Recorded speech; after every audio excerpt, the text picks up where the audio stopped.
Welcome to If I Did It, a show where we analyze and solve PR kerfuffles from the MMA world and beyond. I'm your host, Alexi Alden, and joining me as always is Kid Nate of Bloody Elbow and It's Eugene King S. Nate. King Nate, sorry. I am down with the king. You don't have a whole big rebranding effort, man, do you? Do you have a... It's kind of half-assed No, right now. the thing is, no. You should have been doing this fucking 2 years ago. When did you hit 40? 8 years ago. Yeah, exactly. 8 years ago, you should have started. I see. Well, I don't 40. know. I actually think it's 40-year-old funnier, man, like... Yeah. Yeah. Well, that's his hip hop name. Hip hop name. Like D.D. King of the Ramones, one of the great hip-hop artists. Our Kid Frost. There you go. Yeah, exactly. He's not King Frost here, is he? I don't think so. I said Kid Frost or King Crimson. King Diamond. Nat King Cole. Oh. Introduce Eugene, because I gotta throw a curveball. Okay. And Eugene S. Robinson from Aussie.com and author of Fight Everything Everyone Know About Ass Kicking, but we're afraid you get your ass kicked for asking. Gentlemen! Nice. Thank you, sir. Curveball. Oh! Curveball. This is all anybody wants to talk about. Gorilla killed at the Cincinnati Zoo. I'll phrase this as a question. You are the managers of the Cincinnati Zoo. Child fell into an enclosure. Gorilla had to be shot and killed. You said the tranquilizers wouldn't work. The blowback is enormous. How do you handle? Barbed wire fence, concertina wire around the enclosure. Get rid of the gorillas. What do you do? I'm gonna have to blame new media, social media for this one, because I guarantee you, at some point the thought process went, I can't have this video on YouTube of this fucking ape smashing this little kid. I just can't. I can't be in charge of an organization, but I can shoot the fucking ape and know nobody's gonna put it on because it constitutes a snuff film, you know.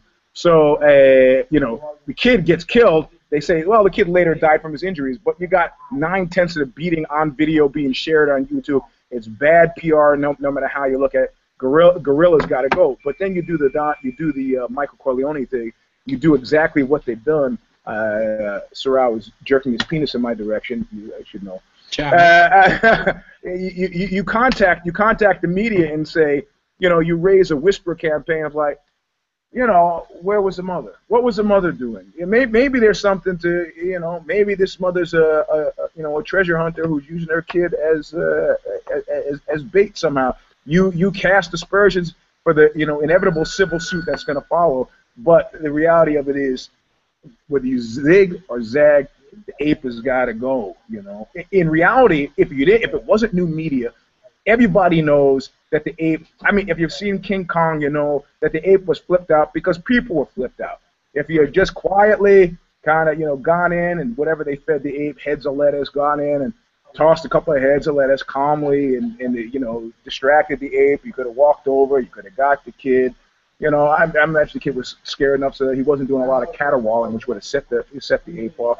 But you can never get people to calm down in situations like this. I used to be a lifeguard, and some kid was drowning in the pool, and people started flipping out, and I calmly walked to get a stick to stick it into the kid because the rules were reach, throw, row, and go.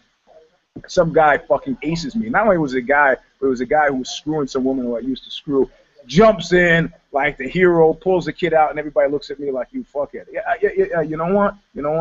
I was going by procedure, and procedure in this case is de-escalate. And I'm sorry, but I think the zoo is doing exactly that. Now, there's a wider discussion to be had about whether there should be zoos at all, but I'm sure the zoo's not interested in having that one either. So I agree with Eugene. I think that the fact that they the whisper campaign is one thing. That's a fascinating tact. Whether they started that or not or contributed to it, but in terms of their own protocols, showing and demonstrating what the protocols are for that kind of exhibit, also bringing in the expert. Because what I found fascinating was, in wake of social media, you have all these gorilla whisperers who are like, oh, the gorilla was its friend. It was, and the expert comes in and just totally kiboshes that theory. It's like, look, you guys don't understand, So, everybody and their brother has their own theory on whether the gorilla was protecting the child and all this kind of stuff based on their limited knowledge of gorilla behavior. You know, they're projecting human behavior and their own emotions onto the gorilla, as opposed to knowing exactly and interpreting what the gorilla is doing. So at the end of the day, I think that as far as a PR campaign goes, the zoo made the right decision with regard to releasing information, giving value and credence to the decision that was made. And as far as these secondary things are concerned, with regard to the mother, and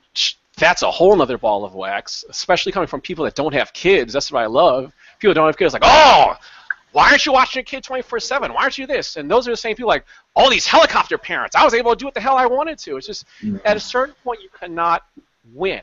You're going to have hardcore individuals that no matter what happens, they're going to put a value over an animal over a human being, right? And especially something that some people are talking about, others don't want to talk about, the fact that, do black children's lives matter, right? In terms of analyzing the criminal background of the father, there are other situations that emerge, and nobody talked about the criminal pasts of the parents. So, there's a whole weird ball of wax that's presented in this scenario. And at the end of the day, there is going to be no universal win or kumbaya moment in which everybody is going to be in harmony and sync with what happened and agree with what happened. So the zoo did what they could. Yeah. What do you think, King? Well, you don't get to double dip just yet, Eugene. Patience. But the optics of letting the kid die, I don't think it had to do with the cameras. I think these people are professionals, and that they're here to serve the public and try to protect their animals. And letting a gorilla kill a kid, especially a black kid, is terrible. And as any human being thinking rationally in that situation is going to put the kid's life first. That's just kind of the human bond of society. We don't have a bond that says, hey, we give gorillas special rights to rampage and kill in certain circumstances. Sorry. And like you said, bringing in the experts, especially the guy that used to be on Johnny Carson all the time and went on social media and said, no, I know gorillas, the thing that was about to happen, because the crowd was yelling. Now, if they could have got everybody in the crowd to shut the fuck up, different story. But you can't control a crowd any more than you can control a gorilla. What a gorilla is going to do in that situation is start to display. And that means he's going to grab what's handy and start yanking it around. And that kid was about to become a display object for a 600-pound silverback gorilla, and that was going to be brain jelly everywhere. And so, they did what they could. Bad situation. But these people that are like starting petitions to have the parents stripped of their rights and yada, yada, yada. Okay, the parents clearly screwed up, but shit happens when you're dealing with toddlers. Yep. Toddlers move fast. They make dumb decisions. They have no concept of life and death and their own vulnerability. So I'm willing to cut the parents some slack. I wasn't there. I don't know what the situation was. All I know is that a kid ended up in a gorilla cage. It's a lot better than the time, I think it was the San Francisco Zoo a few years ago when the tiger got out. And that was Oakland Zoo, and it was those dickheads, and they deserve to all be killed. Well, some of them. So what did. Happened? Go into what happened. Were taunting tigers in the tiger cage. Tiger jumped 20 feet and started chasing people around. But there's no guarantee that the kids that got caught were the kids that were taunting him. No, in actual fact, the guy that was killed was the guy who was telling his two friends, leave the fucking tiger alone. And then the guy that was actually throwing the cans at the tiger started bearing down on him.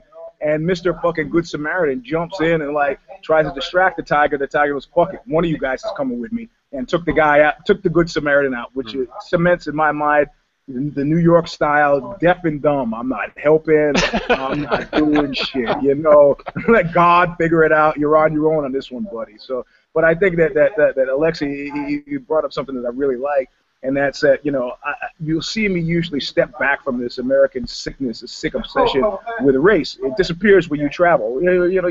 France or wherever you are, they've got problems with race as well. But it's not that America has raised it to this delicious art form, and I'm sure that we all do the same thing. It's a great, like when I talk about anti-Semitism, that wonderful eyebrow-raising moment. When you read the story, everybody, they take a beat, they go, my God, that's terrible. And then they click on the link, and what are they looking for? Yep. It's like, oh man, this guy robbed this old lady, and he cut her head off, and he filleted he had intercourse with the mouth, and people go, wow, that's terrible.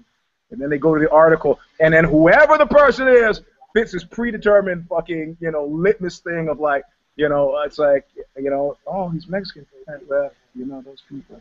Yeah, yeah. And that's what the weird burden is too. But that's what the weird burden is of people, right? Because you see that, and then you're like, I know there are a lot of people like, please don't let it be a black person. Please don't let it be Asian person. Please don't let it be this. And then you see it, and when you don't see it, they're like, whew, thank goodness. When they see it, it's like, oh, god damn it. What cracks me up too is when it's white folks and white folks, people go, this is a sick world we live in. It doesn't become part of any kind of racial narrative, you know. So it's just like it might become a narrative about how overworked the guy was, or alcohol habit, or you know, whatever. Or they start using this coded language if they come from the wrong side of the tracks, which is like, you know, the father who was unemployed for several months in the trailer park, and then they become, this is a shorthand for white trash. So it's like, you know, essentially poor folks got it bad, but the mother in this situation is an administrator allegedly at a daycare center. Childcare so that's, I mean, on so many different levels, it is fascinating because you have, okay, you're dealing with a person who's used to being around kids, who's trained in dealing with children, and, you know, one report that I read, that's what's so funny, we actually read the reports of eyewitnesses who are like, look, she came there she had more than one kid there. I think there were two. Mm-hmm. And the little kid was saying, I'm going to go in there. She said, you were not going in there. Mm-hmm. And then she had an older kid who wanted to leave, and she was turning to the older kid to deal with older kid. Yep. And then the other kid just, like, ran off. And then witnesses said they saw this kid just, like, bolt off, and they tried to catch him. They said the kid was too quick. Yep. And that's the thing, again, going back to, you know, being a parent as opposed to, oh, I was a child once, right?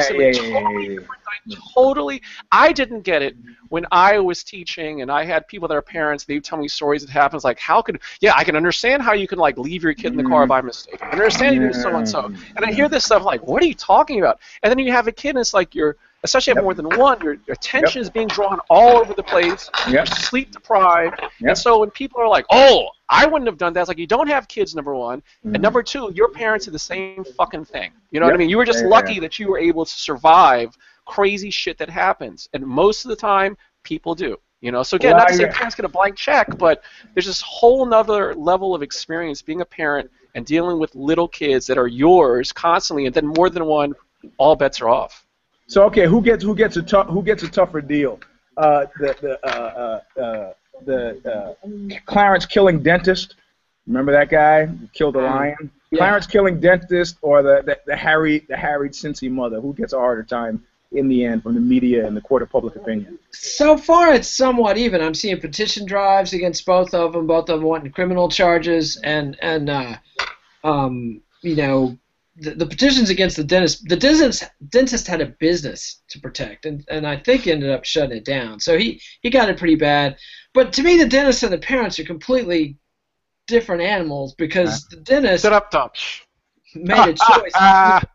Like, he chose to go to Africa to hunt lions, and chose to go off, you know, to hunt on the edge of the wilderness area and break the rules. Would trap the animal, and so, you know, to me, the dentist. The dentist was a commission. You know, the mother's case, it was an omission. So, you know. Yeah, but the fact that you got a rich white guy who's got the money and power to move away, start a new business, change his name, whatever, against a black woman of middle class means, is, you know, she's going to have a tougher, more tilted playing field if things go as they usually do, which is that he who hath shall be given, and he who hath not shall be taken from, down to the last jot. But you know, sadly, like, I remember being a kid, and they used to use all these cautionary tales, like, okay, I went to Montessori, and they had, like, we used beans to figure out number theory, like kidney beans, and the teacher makes this big deal about, don't put the kidney beans up your nostrils. Don't put them up your nostrils. There's a kid who put the beans up his nostrils and he almost died. Whatever you do, don't put the beans up your nostrils. And I'm sitting there like 7 years old thinking, what kind of stupid kid puts beans up your nostrils? Right. You know, right? And then you look at the kid next to you at the table and... No, it gets better. What kind of stupid kid puts beans? I said, look, I can stick a bean up my nostril, nothing happens. Stick it in, stick it out, nothing happens. Look, stick it in, stick it out. I can even jam it way up there. Stick it in, stick it out, stick it out. Oh, stuck up my nostril. You know, fortunately, I just had the presence of mind to, you know, seize the other side and blow it out. But stupid shit happens. You know, you're a kid. You're right. I got my head stuck between a banister. Why? Because I wanted to see if I could put my head through the banister. You know. Leave It to Beaver and the Munsters. All wrapped up. Yes. All right, Alexei, back to our regularly scheduled programming. So, King Nate, your UFC light heavyweight champion, Daniel Cormier. A gag with a heavy bag. Our Cormier. Cormier, yeah. Guys from Philly, I love that clip. Customized with a battered image of your UFC opponent, interim champion John Jones. Seemed like a good idea to show the fans what you wanted to do to him if he was staring you in your face, if you took a good look in his face, to quote the famous Knuckle Up song. In public, if you will. But instead of punching, we witnessed you erotically rubbing it and going for his bony Joni. What kind of wolf tickets are you selling with simulated sexual molestation?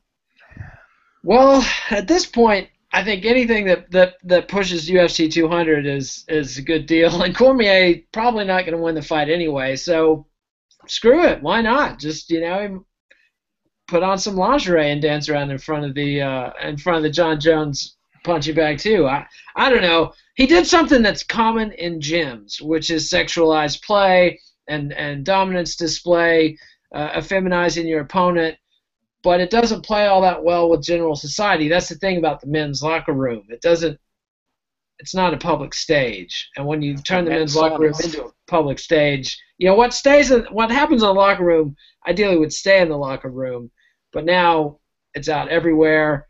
I think you should have thought it through better. At this point, I don't really know what to say except stick to your guns and be like, that's right, he's going to be my girlfriend, and just go with it. Because it's embarrassing. Yeah, it's Eugene. Look, DC is a friend of Knuckle Up, so I'm inclined to cut the guy a little slack. But this is precisely what I was talking about on a Knuckle Up a few shows back, where it's if you've heard the expression "to the manner born," it's like I know what it feels like. Those guys are sitting there and they're watching fucking Chael Sonnen go from nowhere to somewhere on the strength of his mouth.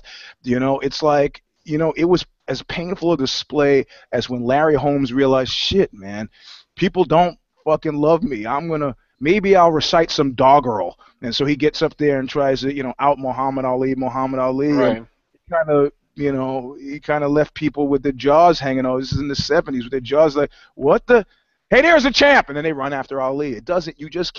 You can't make people love you. That's why the most successful reinventions are heel reinventions, where what you say to the world is, you don't love me, and this is something I've said many a time, the degree to which you don't love me pales in comparison to the degree to which I don't love you. And then it's like a dating situation. Suddenly, a friend of mine once said this woman was like, I want to stay a virgin. She was of the Baha'i faith. I don't want to have sex with you. And he was trying, chasing. And she was running. Finally, he thought, I'm going to stop chasing. And so he stopped chasing. And she didn't believe it for like a couple of weeks. She was like, oh. And then when she was really clear that he was like, look, it's going to be more to you than it means to me if we have sex. I cannot have sex with you. Then she was like nuts. She was chasing him. So it's this weird kind of seesaw act, in terms of like when Josh Koscheck is really upset that the audience hates him. You cannot chase this love, Better to flee the love and then people want you, It's like he can't figure out why people are loving Johnny Boney Joni now. It's because Johnny Boney Joni has to separate himself from this pathetic need to be loved, Right. So you have the whole. It's a weird thing, right? You had this with Johnny Boney Joni, how he was dominant but was seen as fake. Yep. And so people are like, well, he's kind of fake, but he's dominant. Well, first of all, no, he's a nice guy and dominant. I like this young guy. Then eventually it's like, dominant, something kind of fishy here. Mm-hmm. And then it's like, oh, asshole dominant. And people are like, oh, but it makes you feel something. And that's why in a certain way I think that one thing that boxing was involved in at a certain point, even with the whole Don King era, which was, poison in terms of him taking your money, but in terms of hyping up a fight, I really think that individuals should invest some kind of time. If they don't want to be bothered, they don't have that at least have a manager or some kind of mouthpiece for them that can be the hype man or the hype person, or can talk shit or talk up the accolades at least. It's like, so and so pound for pound best fighter in the world, someone does his talking in the ring, but have somebody do that for you, like outsource that shit. So you can focus on what you do best, and it doesn't have to be somebody that's like, I go back to the old wrestling manager dynamic, right? In that you had different quality or standard of managers. You have the manager that was a consummate shit talker, and like saying all this stuff, pulling it out of his ass, and those other people who you hated them because they were right. So like, my client is an assassin in the ring. He does all of his talking in the ring. People are scared to fight him because he knows they're going to ruin their payday and blah, blah, blah, blah, blah. And it's like that straight talk, and people can get with that. So you try to find a personality that can push the buttons of the fans. At the end of the day, if there's a situation where you don't like that effect, you can always distance yourself from that person and introduce yourself. It's such a classic transference of power and interest. For the life of me, I really do not understand why they haven't done it in mixed martial arts. I think Dana White doesn't like it. Like Dana White's playing the Don King role or the Vince McMahon role, and there's not really room for a lot of Bobby the Brain Heenans or the Paul Bearers in the UFC. They don't even like negotiating with people's managers. If they had a manager who was not only managing 4 or 5 top fighters, but was also a media presence and a personality, that would be a much bigger problem. With the UFC, they can bank on fighters are going to come and they're going to go, because it's very hard to reach the top, very hard to stay at the top. Yeah, but a manager can hedge his bets. He can have multiple horses in the race. Well, what about in terms of gyms having a hype man or hype person? Then you know what I mean? Like going to what they try to do with Ultimate Fighter, and it's just like AKA do so and so, it's just somebody else that has to be paid, man. So if I have a choice between a nutritionist, a massage therapist, and a PR guy, and and again, do you think a PR company is going to support this? You think Zinc and Entertainment's going to say, what you need? You guys need a handler, and I'm going to suggest this guy. No, that's not going to happen. Because believe me, there's a way to take that DC smack and to make it work for you. Yeah. If it was me. If it was me, I'm saying stuff like, Johnny Boney Joni, now that's a handsome man, his lips are like angel bows, I see that guy, and it makes me start to feel funny, I just start fucking hammering away. I still keep going. And the thing is, I haven't hurt anybody. I'm not saying that he's I've not feminized him in some kind of weird locker room rapey way. In fact, it's been like a verbal jujitsu. I'm saying, man, this guy, his muscles, he arouses me. And all of a sudden, it's like that great Key and Peele UFC skit, where the guy is like, when God takes your spirit from your body, and all of a sudden the guy is like completely discombobulated, like, whoa, hold it. He knows we're just talking up a fight, huh? Talking up a fight, man. One look at you, Johnny, and I want to go home and slap my wife. You just, you got it going on, sailor. Yeah, and all of a sudden, DC is like this different fucking cat, Right. If you ever, old punk rock, you like that band Fear, Lee Ving was a master at that kind of stuff, In other words, I'm trolling you as hard as I can troll. Yep. Yeah. Now, Adrian Adonis, back in the old WWF days, pulled out where he went from the sort of greaser character to a totally effeminate, creepy, what is he doing, sexually ambiguous character. And it freaked people out, and it wasn't a transformation he could go back from. He could never be a good guy after that. But at the point where you're on camera teabagging your opponent's face, right, exactly, and looking like Jerry Sandusky in the locker room, it's just like, like which he got from. Adrian Adonis got from the exotic Adrian Street, who was great because, he had his valet also, who is in real life his wife, and he would step on her to get into the ring, and why are you here? Because I love to fight men. I must fight men. I must fight them. I'm here to fight the toughest men, but I just don't like it when these peons, they touch me, and these women think that I'm going to go on dates with them. Can you imagine me sharing a Chateaubriand with some redneck that would rather be pick up truck on a paper plate? Oh no, not for me. I must wrestle men. Man, that's great. That's great. Yeah, that's a classic moment. So speaking about individuals who are trying to do spin and those who are succeeding at it, Eugene, you're UFC featherweight champion Conor McGregor. Turns out Floyd Mayweather wants to fight you so badly. According to Inside MMA, he approached Freddie Roach, trainer of his nemesis Manny Pacquiao, and said, if he comes a knocking, he better teach you some boxing. And Freddie's reply, it will take at least 3 years. Yeah. It's not a fair fight, and you get outboxed, quote, all day long, end Yep. quote. Yeah, yeah. What PR moves do you need to make to prevent this haterade shower from derailing the hype train? You know what? This is like bad planning non-pareil. I mean, again, if jiu-jitsu has taught you nothing, it's to think 3 or 4 moves down the fucking pike. Once you start, okay, I understand, being moved by providence and intuition, like, Hitler style. I'll rearm Rhineland, rearmament, and violate the Treaty of Versailles. I'll invade Poland. All right, yeah, but then you do have to have move 3 and 4 fucking lined up. So it's like, man, money, just fucking the bald ones giving me a hard time. What do you do? I got it. Why don't we announce that we're gonna have a fight and actually let's get Bob Arum on board, and we'll like start making noise. Maybe reach out to the Madison Square Garden, completely slide in there, cut the UFC's throat, and Bob Arum is now attacking. Now Bob Arum's attacking. Now this is a tragedy of a mockery of a travesty of a sham. Right. It's a smear on the face of boxing. So the curtain has been yanked back, and you guys are standing there with your penises in your hands, and you got nothing but penises in your hands. It's like, how could you not have thought this through? Whatever juice or steam that you had built up behind this thing now is suddenly fucking dissipated because you got complete credible guys. Bob Arum for a long time has been an MMA hater, but he's not even talking about MMA now. He's saying this is a low point for boxing.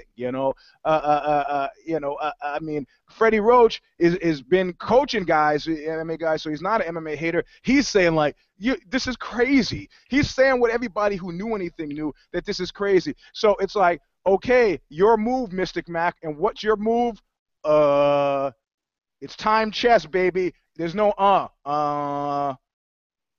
fuck it. You got fucked. Well, So what should you do?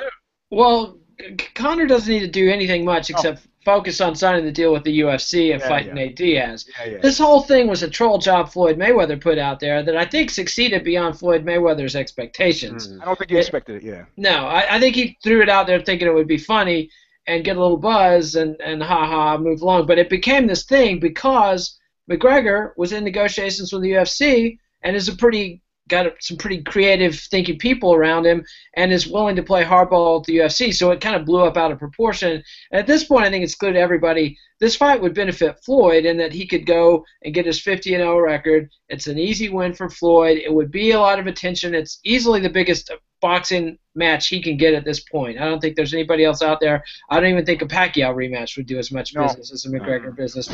But people like Roach and Bob Arum, they don't like Floyd. They're not going to be making money on this fight. Even if Roach gets a little payday for training McGregor, that does training McGregor to go in there and get humiliated by Floyd does Roach no good. Yeah. Like he's got a brand to think about, and he'd like to coach some other boxers down the line. And training a guy for 6 weeks in a big show way to just go out there and get sacrificed.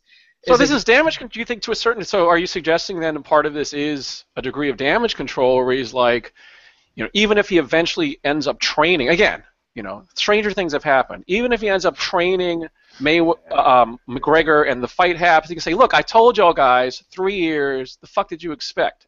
Well, also, I think he's just. Why even get involved? Just stay away. Let McGregor have his own At this point now, it's turned into a fucking car crash because who else lined up against him? What was supposedly one of McGregor's sparring partners? Were like, are you kidding? This is an actual boxer that's supposed to be helping McGregor with his boxing is lining up with Arum and Roach. It's like, man, you guys bobbled this one. You know what he needs to do is go, hey, Justin Bieber, and just get everybody's attention focused on something else and just kind of move on. Wow, so that's it. You stick a fork in it, it's done. It's done. Mystic Mac has to do nothing, like you said, except the alleyway has narrowed straight to Nate Diaz, which is where it was anyway. I mean, he giving Nate Diaz more time is less advisable. Less time was not good for him. He's probably at a perfect time. What are you thinking about it for 203 or something like that? Fine. You stop the monkey shines and move on. You lost this one. Damn.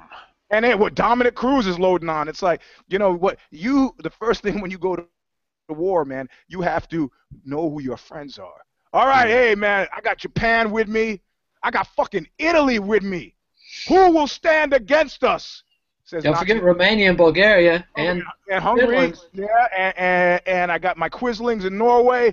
Man, who will stand against us? Get the fuck out of here. Come on. Hitler was nuts, you know. So, Nate, speaking about nuts, you're Donald Trump. North Korea's state-run paper endorsed your presidential bid, but referring to you as a, quote, wise politician, end quote, and a, quote, far-sighted presidential candidate, end quote. Is there any way you can use this endorsement to your advantage? Absolutely. When you've got world leaders, even a pariah world leader like Jung in North Korea, it elevates Trump. He's suddenly a statesman. If Putin's talking about him, if North Korea's talking about him, hey, people talk about me. They're taking pot shots. They're being sarcastic. Like, it doesn't matter. For Trump, as long as people are talking about him, he's winning. Plus, it takes people's mind off the one thing that's happened lately that I think might hurt him a little bit, is this bit about how he made a big show about giving money to veterans, and then when the press starts digging, he didn't give so much money to the veterans, or the veterans group say, oh, well, as it turns out, he did give us a check yesterday, not 6 weeks ago when he said he did, but yesterday. And so that kind of thing, in conjunction with the suit against Trump University, that sort of stuff, I think, can start to hurt him a little bit. But North Korea talking shit about him, I mean, Trump doesn't care. It's all the perception, the chaos, the buzz. He's just feeding on that. So he doesn't need to do anything about it. You know, maybe he can send Dennis Rodman over there again. That's any kind of circus or BS benefits Trump. Yeah, and the reality of it is, you know, if he couldn't spin this to his benefit, he's no kind of fucking, he wouldn't have gotten as far as he did. It's like, you know, I got a recalcitrant fucking lunatic government who clearly now, you know, is threatening the world, but the guy respects me. I can do business with him. This is how it'll be read by his fans, and secretly this is the members of the Republican Party who are still resistant. You know, they understand that the language that Kim Jong-il is speaking is not the language of diplomacy. Maybe he understands this guy. Maybe he can get some play. And if you don't think he's being played off against the Chinese in this, and if you don't think he's going to use that as a play against the Chinese, you're crazy. It's like I said, he's a cynical opportunist. This could be good business. Why not? Well, especially in the wake of Obama, like back in the day, if you remember when he was running, he was like, I'll talk to anybody. Like, you can't talk to anybody. Yeah, right. So he talk to anybody, you know. Right, so not to say that Trump would necessarily want to align himself with the Obama's first presidential campaign, but there's some kind of precedent in terms of, you know, he's saying, I'm thinking I'm thinking out of the box. You know, I'll talk to anybody. Yeah, they want to talk. They love me. Yeah. Come on, you missed your chance, man. The Koreans. No, he's building on the successes of a previous administration. That's kind of what you should do. It would be a smart move, you know. But I mean, what's still boggling my mind is that, you know, it's not for anybody who's in the entertainment business. What Trump is doing, none of it is surprising. Not a single bit of it is surprising. It just goes to show you that, you know, the larger egos have been in the political arena, and they're just bamboozled. I mean, and I'm sitting there, we all are sitting there as like, you know, PR freaking, you know, panjandrums, kind of going like, okay, this is what he's going to do next. You know what? When I left, the Warriors were down, right? When I left to go to Poland, the Warriors were down. I didn't even have to read the newspaper to know it was going to play out the way it was going to play out. Why? Because a 3-3 series is much more exciting. Because the gutty, you know, all you got to do is watch Caddyshack. Cinderella story, coming back from behind. People love that. It's a sports narrative. I wasn't surprised at all. Oh, Stephen Curry. Yeah, Stephen Curry is great, but come on. Eugene, are you saying that professional sports is a work? Maybe. Well, it was interesting, the whole... Well, don't shake your head. It doesn't even have... I mean, come on. Some things are too sacred to be. No, listen. Even if it's just a perception in the mind of the sports writers who are cottoning to that story, and that becomes a self-fulfilling prophecy, believe me, that is, you know, that is, the guy's hurt, he's gutty. It's a film. It's frickin' Hoosiers, you know? Well, also, if you look at the Tim Donaghy, like the disgraced ex-coach, I mean, one thing that when he was breaking down the fact that, look, there are meetings that are had, there are adjustments that are made in terms of the league talking to head referees, not every referee, and then you juxtapose that with Jeff Van Gundy getting one of the largest fines in the history of NBA because when they started calling fouls on Yao Ming, he's like, I know what you guys are doing. I know exactly what you guys are doing, and it's wrong. And they quieted him. And then you have situations where the breakdown of the Celtics-Lakers series, and you see it's like, okay, this is what's happening. This is Kobe thinks he got fouled. He didn't get fouled. They're going to give him a foul call when he touches the ball. No matter what happens, boop, foul call. There you go. Oh, they're going to start calling certain fouls to make the games appear closer. Boop, that's what happens. Yeah. So you see that even like the Sacramento versus LA series of that Game 6, which, was a total coaching travesty. Yeah, right. So there's enough there in terms of, at least in the Stern era. I don't know what's happening now. One thing I think is funny is if you ever talk to people that actually are in areas where there's straight up fixes in games. Yeah. It causes a really like soccer. Yeah, it's a fascinating dynamic because what happens is human error becomes a fix. So did someone mean to miss a goal? Did someone mean to let something happen? And so whenever stuff happens, I was talking to friends like, oh, NBA, forget about that. Let me tell you what happens in my country. Something happens. As soon as someone messes up, fix, fix, fix. Everyone's like shouting fix. The coaches are pulling players out because they don't know if they're on the take. People don't know if the assistant coach is on the take. They don't know who's on the take, but somebody is on the take. And he's like, the funny thing is in the post-game press conference, before the questions are asked, the player in question will say, I'm a God-fearing man. I go to church every week. I love my family. He has to preface it with that kind of thing. So it's like anytime somebody starts telling me that they're a religious person, I start checking for my wallet. Yeah. Because I think they're pre-notifying me of their intent to screw me over because later God will just forgive them. So Eugene, I'm a religious guy. Whoa, wait. Okay, I got you.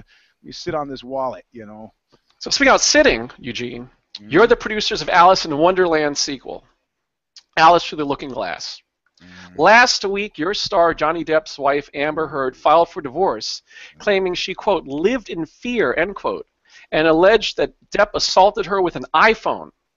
No charges have been filed by the LAPD, and Depp's friends are leading a backlash against Heard. Meanwhile, media charges of, quote, victim blaming, end quote, are prevalent. What do you do? What do you do if you're Amber Heard? No, if you're the producers. If you're the producers, sorry. If you're the producers, well, you know what? I mean, the producers right now should be making a call to, hey, look, hey, could you get me Woody Allen on the phone? No, he's not around. Shit, goddamn. Oh, Polanski, get me Polanski. Polanski. What about Mel Gibson and Jodie Foster? Can we get them in? I got some questions. I mean, look, it is. I saw on the airplane back. I saw Kiss Kiss Bang Bang. Do you remember this movie? Yeah, I remember hearing about it. One of these movies, like, oh, I got to see that. And yeah, right. So I didn't. The plane landed. I only saw about half of the movie. But the woman who was the star, the female star of it, she was also playing. She was playing a aspiring actress, and she said some really prescient things about being an aspiring actress. She said that, how are you? She said that, when you're over 35 in this town, you're done. If you're a woman, you're done. You're not going to make it. And what's funny is, and then the Robert Downey Jr. character asked her, how old are you? She goes, 35, right? So the actress, it's a really kind of weird meta thing because I thought she had charisma galore. She had the looks. She was kind of a Sandra Bullock-y kind of brunette. And where is she today? Man, I Michelle Monaghan, is that her name? I don't even really know. So historically, I think it can be said that Amber Heard is done. I mean, Amber Heard is finished. Whether the guy did it. Yeah, whether the guy did it or didn't do it. Remember the chick from the Can't Start a Fire Without a Spark. The chick from the video, Springsteen's first wife. Courtney Cox. No. His first. Courtney Cox. Okay. His first wife, she didn't want to have kids because she wanted to work on her career, and Bruce was like, yeah, you know what?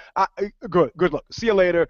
And where's that career? Where's it? You're what is it from the Nick Cave record? You're kicking against the pricks here. You're not gonna fucking win this one. So if you're Amber Heard, so if I'm a producer, I do absolutely nothing.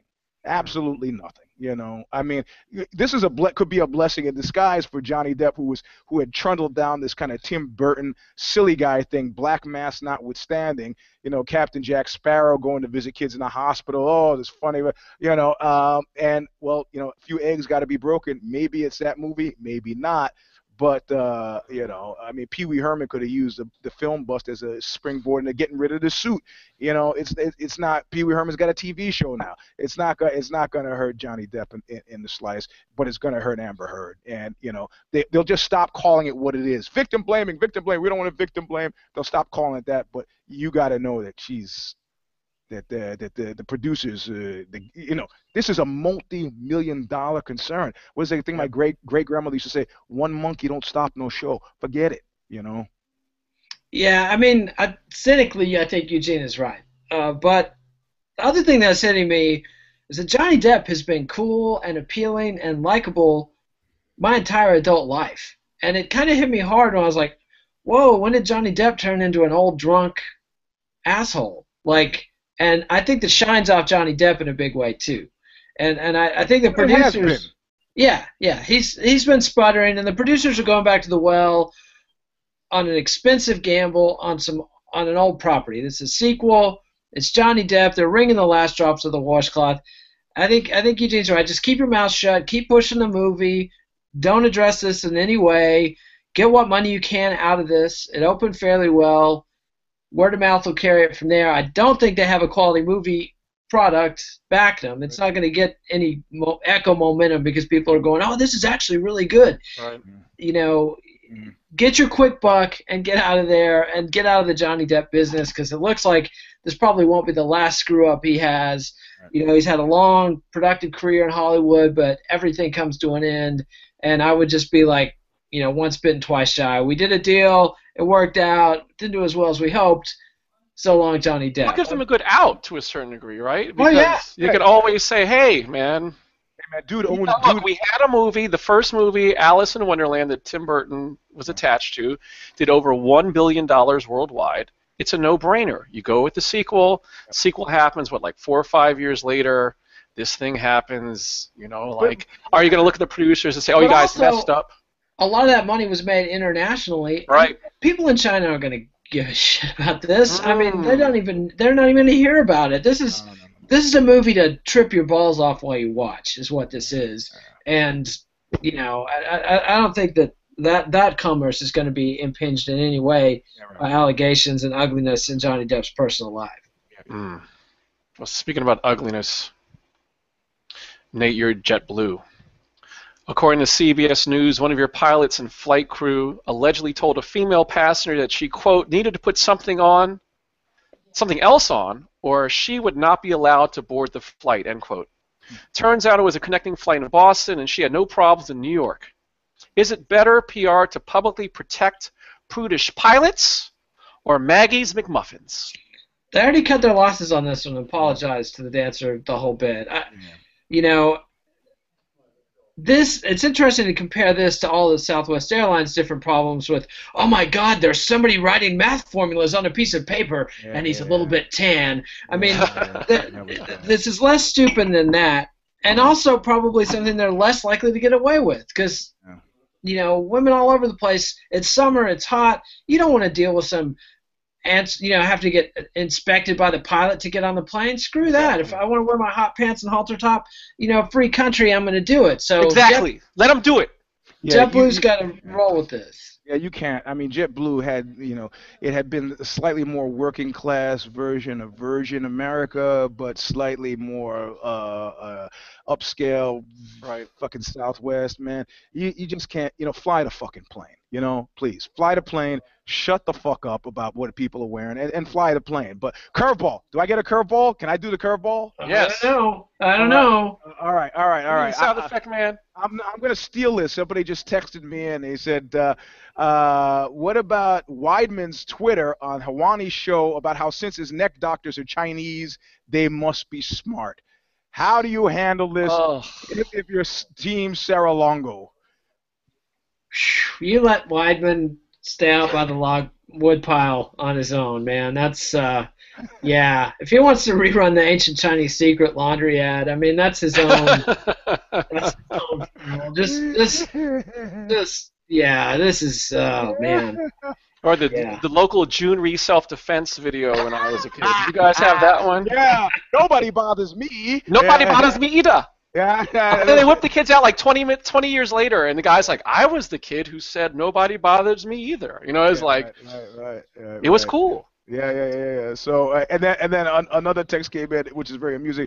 If parental responsibility doesn't start at keep your kids out of cages with large animals, where does it start? This is a man without kids, though, so take that for what it's worth. A man without kids instead of a man exactly, without a country. Right. The blessed life. Right. I want to throw in two corrections real quick. Julianne Phillips was Bruce Springsteen's first wife. Courtney Cox was the one in the video that Eugene referenced. And non-parallel is pronounced like I said it, not the way Eugene said it earlier. Well, So, I think I didn't say non-parallel. you said non-parallel, but that's Non-parallel. Nonparallel. That's the word. Yeah. Nonparallel. Yes, Non-parallel. you just spelled it wrong the first time, and now you I'm got looking this. at it now. Nonparallel. Yes, Non-parallel. That's how you that's say what it. I said. You don't Now say, you threw an extra I in there. No, you don't say non-parallel, which is what you said. I said non-parallel. The aisle, there's no long I in it. That's well, what you here's said what wrong. I love. Look, there's a harmonic convergence going on here. I don't know, like, if you guys are picking up on it because you're totally part of, you're like tapping into a certain force, okay, so a certain strand, right, with regard to the show. Because first you're talking about an aisle, and we're just talking about JetBlue, hello, and then you're talking about the correct way to utilize a word and spelling. That sounds suspiciously like a teachable moment. What's Eugene trying to show us? Talk, Eugene, when you want us Get to to talk. Okay, so I got dictionary.com. You see the little pronunciation guide? So, you know, that's not going to be, that could be like a curveball teachable moment, but let's go with the all right. I was straight up teachable moment. Eugene, since you're in professorial mode, you're Snoop Dogg.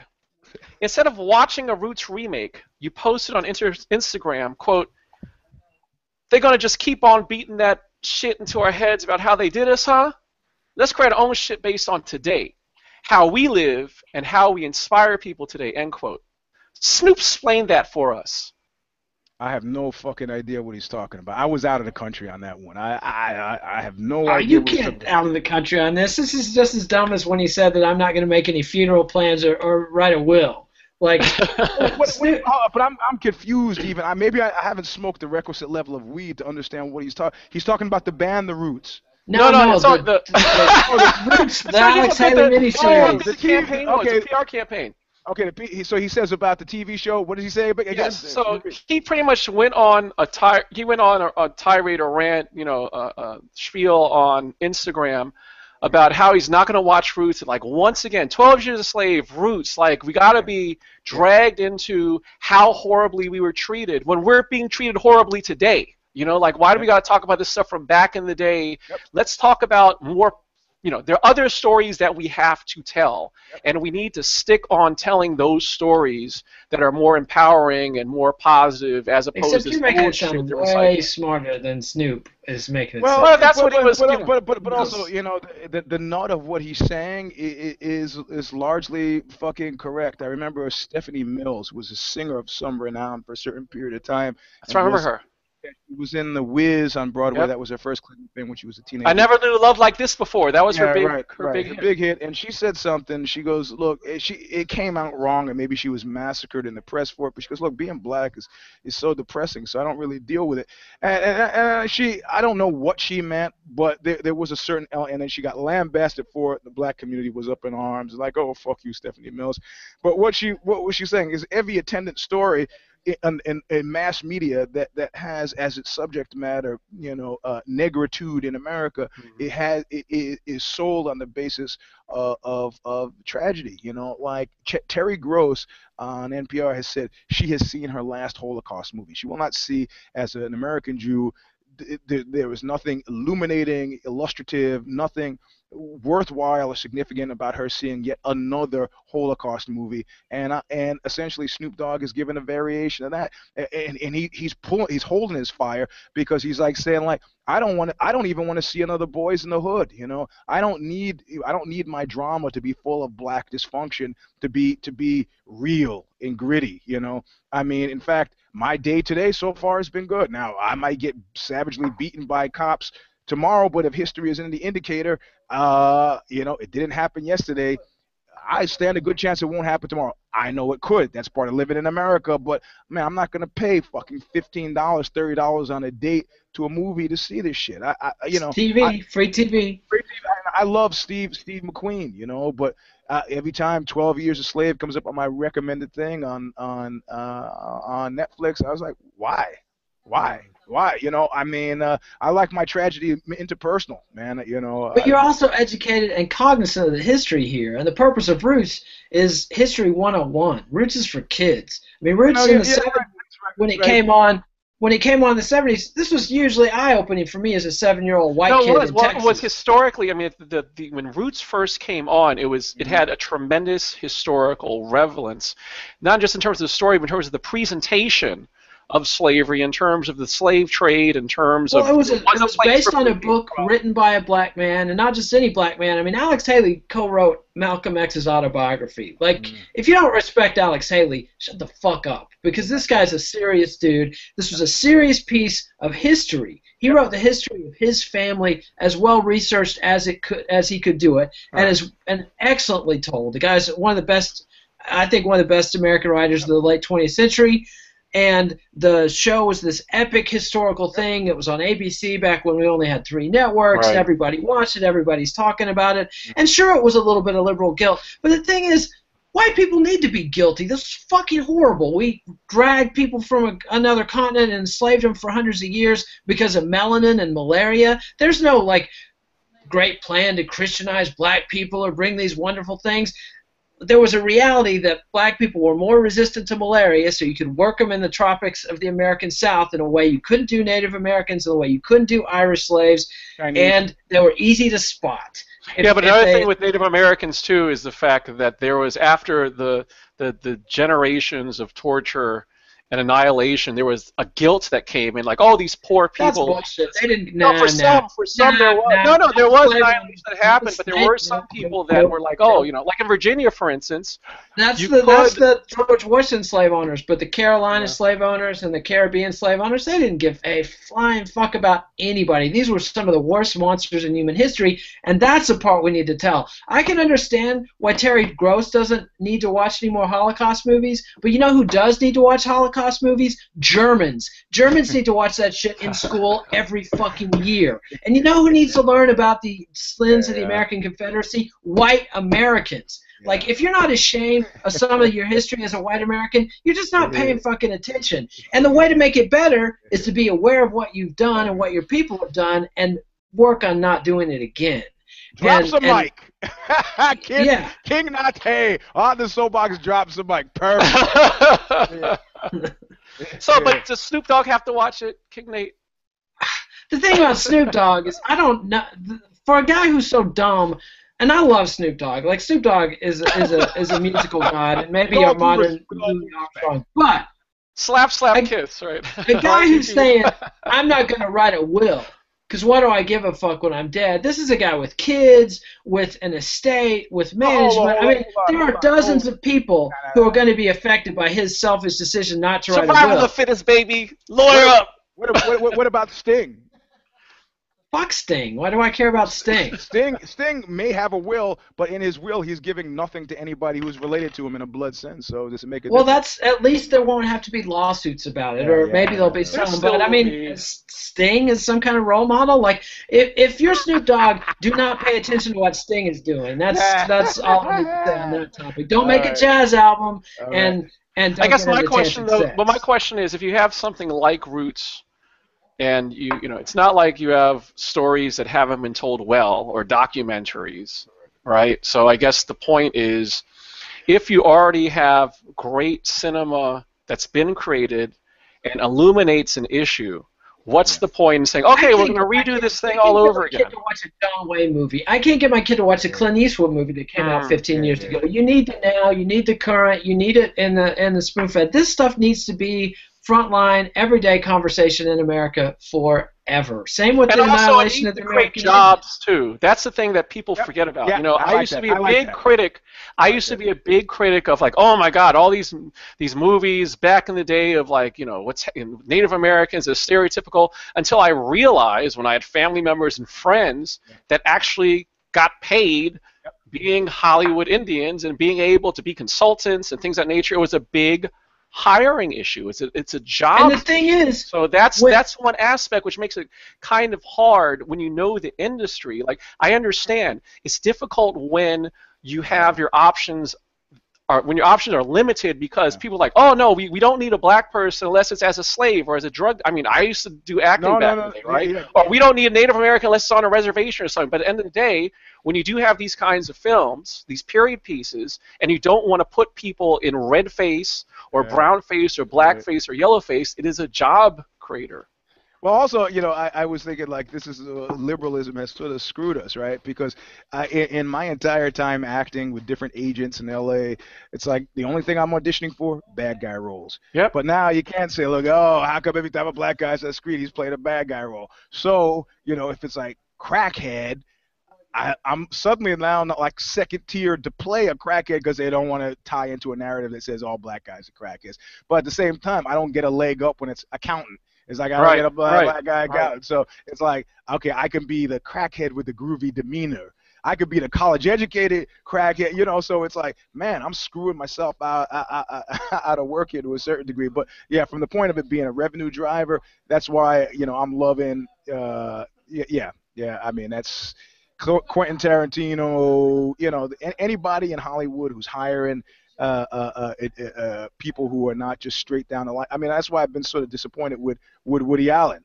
Actually, you know, hiring all these shiksas. You know, there's some good Jewish women out there who could use some work, but he doesn't spend too much time with them. So, or hiring any women over 25 either. Like, you know, I think Woody's pretty indefensible at this point. Well, I think one thing also that he brought up that Snoop Dogg, you know, which is a tie-in to the 7 Secret Source inspiration, is you have a point of frustration, anger at what people are showing. Well, the challenge is, especially for Snoop Dogg, is you got money, do something else. Yeah, like, exactly, utilize your anger and your frustration. Yep. I mean, he has a show like Coach Snoop, so a cynic would say this is a little, you know, sneaky way of promoting his show. It's like, hey, look, my show is recent. It could be a situation where he has frustration because when he's trying to finance things or get visibility for his shows, like, no one wants to see it. He doesn't see the ad campaign for his show they have for Roots. But at the end of the day, he has the means more than anybody else to be able, more than the average person. You're frustrated at what you see. Do something about it creatively. Do something about it. And there are a lot of tools out there for him, and a lot of people are frustrated. You don't like the Roots, with the story that's being told. Tell your own damn story. All right. You know? Okay, I'm sorry. I gotta go. We're gonna get to the lost battalion, man. We've been at this an hour. I'm trying not to get fired at this. All right. So thanks for joining us. Follow us on Twitter at Eugene S. Robinson, at Kid Nate, soon to be Kick Nate. I'm stuck with Kid Nate. So at Alexi Old. Please give us a thumbs up and leave comments on YouTube. Subscribe to MMANation.com on YouTube and MMA Nation iTunes. Visit Bloody Elbow, read Eugene at Ozzy.com, and be sure to check out all 3 of us at Amazon.com. We'll be back next week with another installment of If I Did It, and we don't know what we're talking about yet because the PR mistakes have yet to be made.